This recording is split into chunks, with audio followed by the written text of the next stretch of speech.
Welcome, listeners, to Embracing Power and Potential, your go-to podcast where we travel through the realms of personal growth, mindset mastery, and fear-conquering strategies to help achieve your greatest desires. I'm your host, Portia, and I'm thrilled to be your guide on this transformative experience.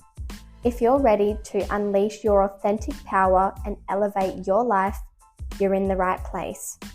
Join me and our special guests as we embark on conversations that will broaden your horizons and enrich your journey. So, sit back and immerse yourself in these unmatched discussions. It's time to expand your mind and your life.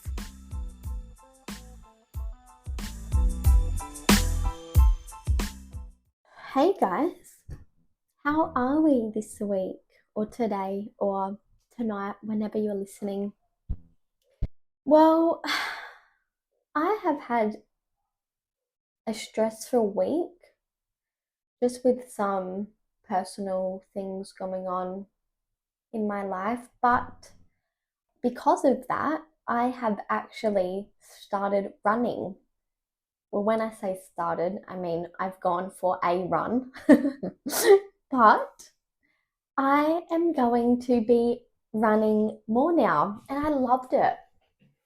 I have been saying this, and it was actually in one of my episodes, my ins and outs for 2025, and one of my ins was rain runs, which it actually was raining that day. But funny enough, I don't know if you do follow my TikTok, you would have seen me post this, but it had been raining this morning, like all day. So I thought, you know what, this is the day, I'm going for a rain run. I get to the beach because I was running from jetty to jetty and back. And no kidding, the rain just completely stopped. Like as soon as I got there. But I ran anyway. I still did it. And as soon as I got back, no shit, it started raining when I sat in my car.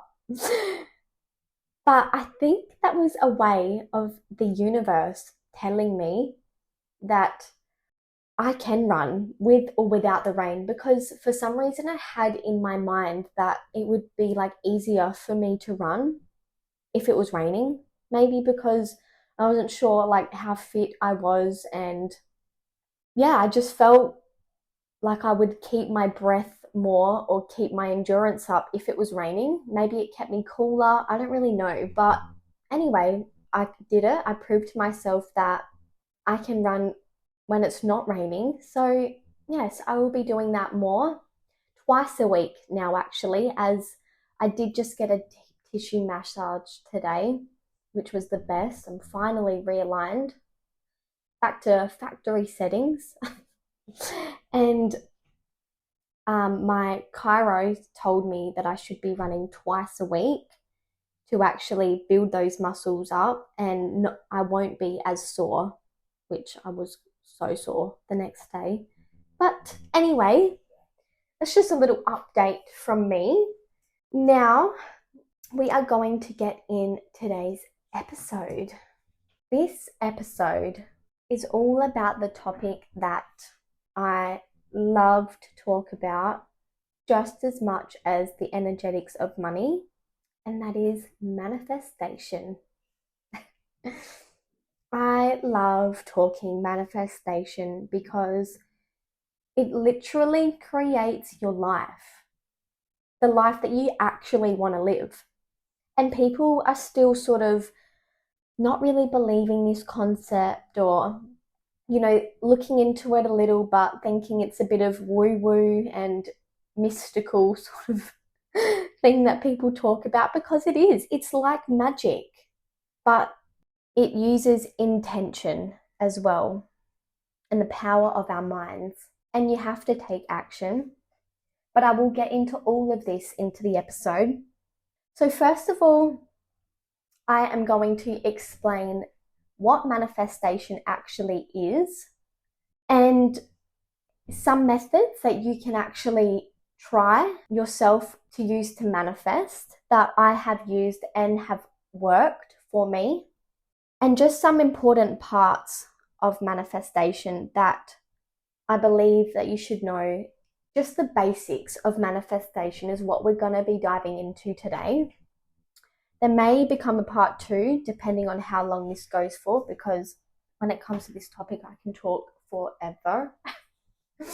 So basically, manifesting is using the magic of your mind to co-create your desires with the universe.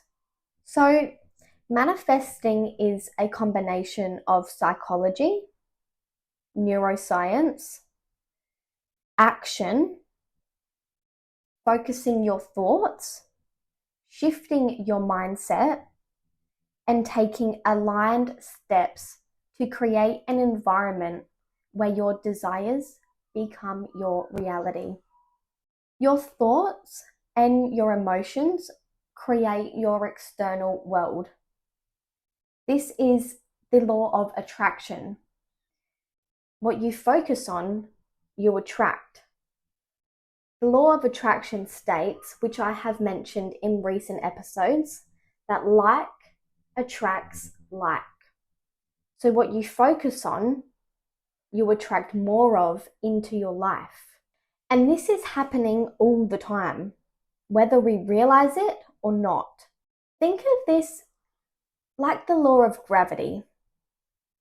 I like to use this example because we can't actually see gravity, but we all know that it's there and we believe in it, even though we may not even fully understand how it works. It is the exact same concept with manifesting. It is all about energy, because everything is energy.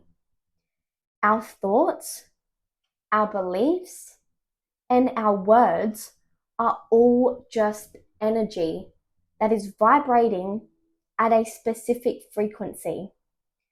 So when we put that energy out into the universe, those vibrational waves come back to you.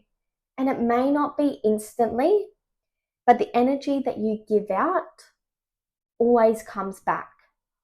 So the energy meaning the things that you're actually even focusing on, your thoughts, they will come back to you into your reality, positive or negative, whether you want it or you don't want it.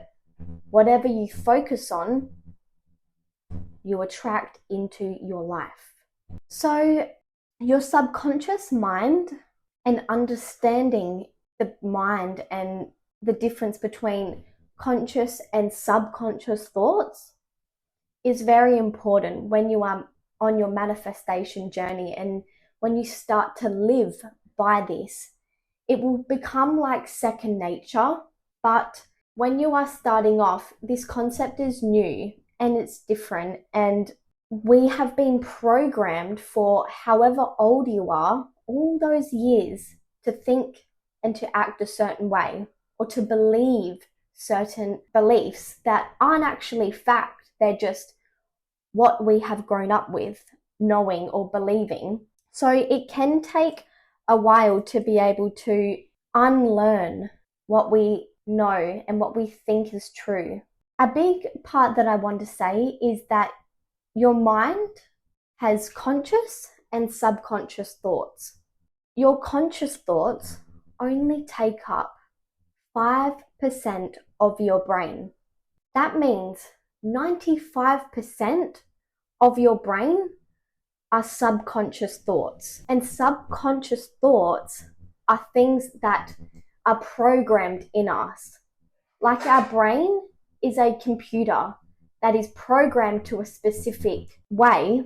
So when you want different in your life, you have to reprogram your brain to believe different things about your self-worth, about what you deserve, about normalizing your new desires that you want. And an interesting fact that I have read in many studies is that your subconscious mind shows you evidence of what you believe.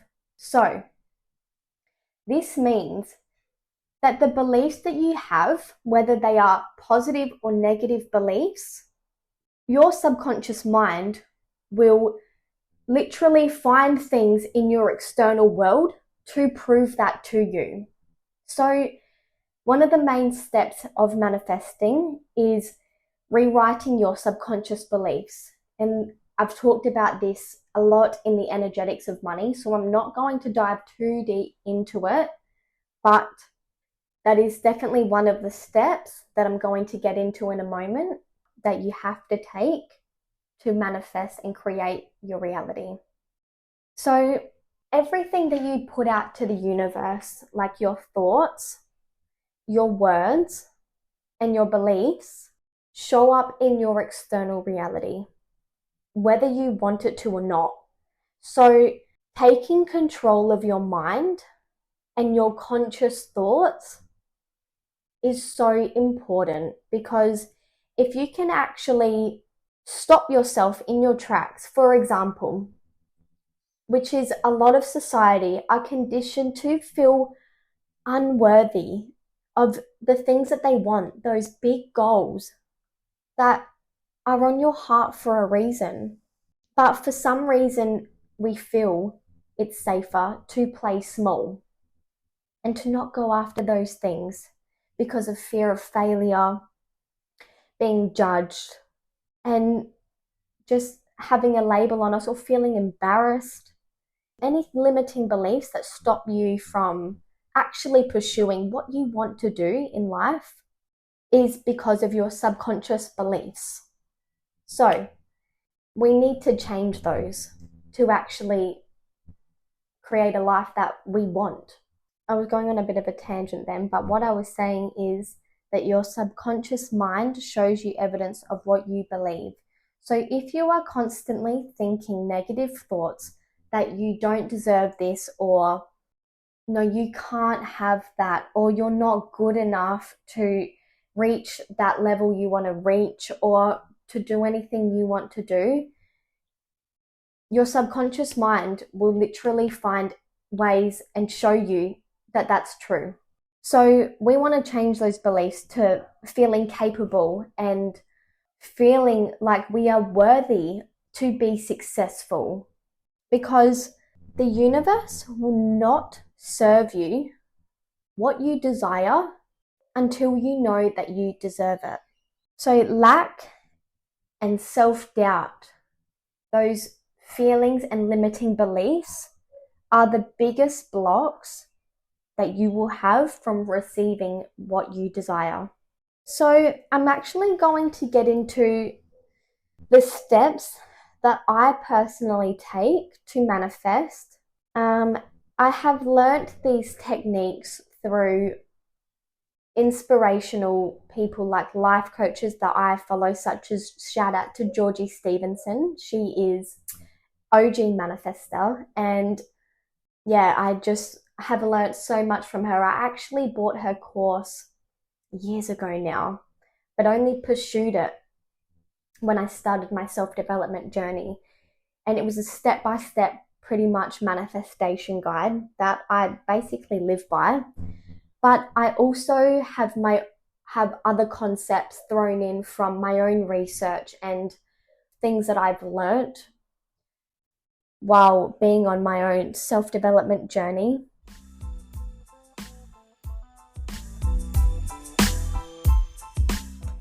Ever feel like you're meant for more, but something keeps holding you back?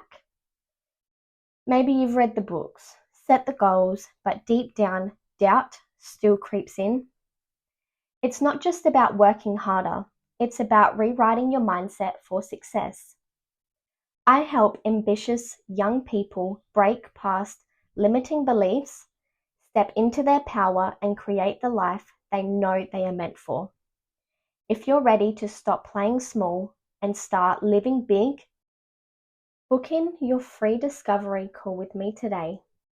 My website will be linked in the show notes, or you can find me in my Instagram bio. Embracing Power and Potential Coaching Services. A vision to empower 10,000 young people to create a life they truly desire.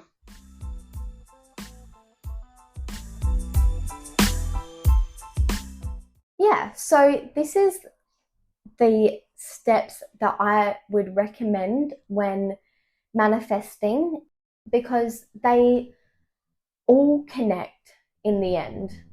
So, first of all, when you are manifesting, you want to be clear on what that is. So, having clarity is the first step to manifesting, because if you don't actually know what you want and you're not clear and specific about that, then the universe can never give it to you.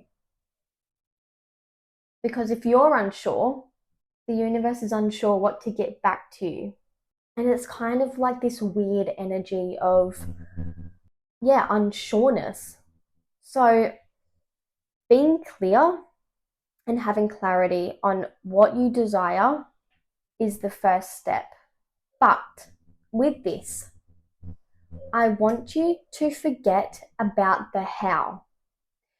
Forget how your desire is going to come in, because that part is up to the universe. We don't get to decide how it's going to come in, and we don't get to control it. But we get to basically put our order into the universe and say, this is what I want. Thank you.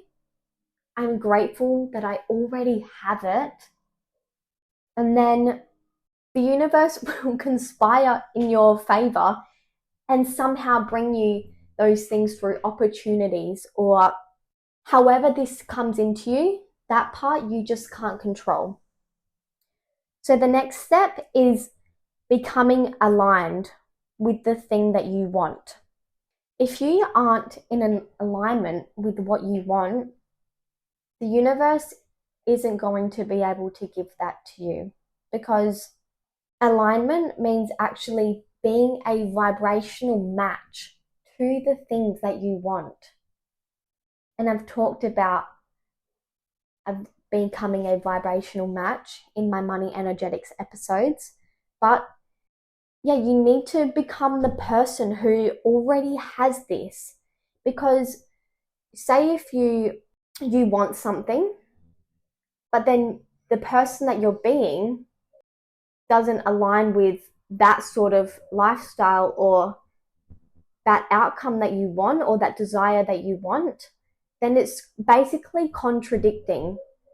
And that energy is messy. Like, what do you want?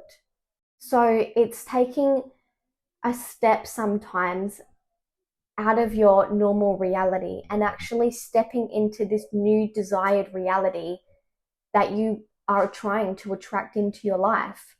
And they have to be aligned with, I guess, your authenticity or who you actually want to be. So, and like I've said, also being in alignment with your thoughts, your emotions, and your actions, and they are making sure that they are in harmony with what you desire. So, for an example, feeling at peace and excited about your desires instead of obsessing or feeling desperate, you trust that what you want is coming in. And when you start to become in alignment, things will actually start flowing and doors will start opening for you, whether it's maybe getting a job offer or attracting ideal clients or meeting the right mentor that inspires you and actually elevates your life.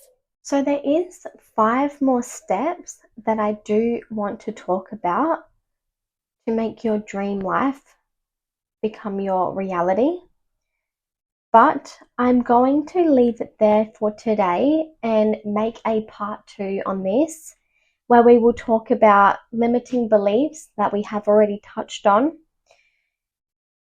the feeling and the importance of emotion when manifesting, inspired action, and surrender.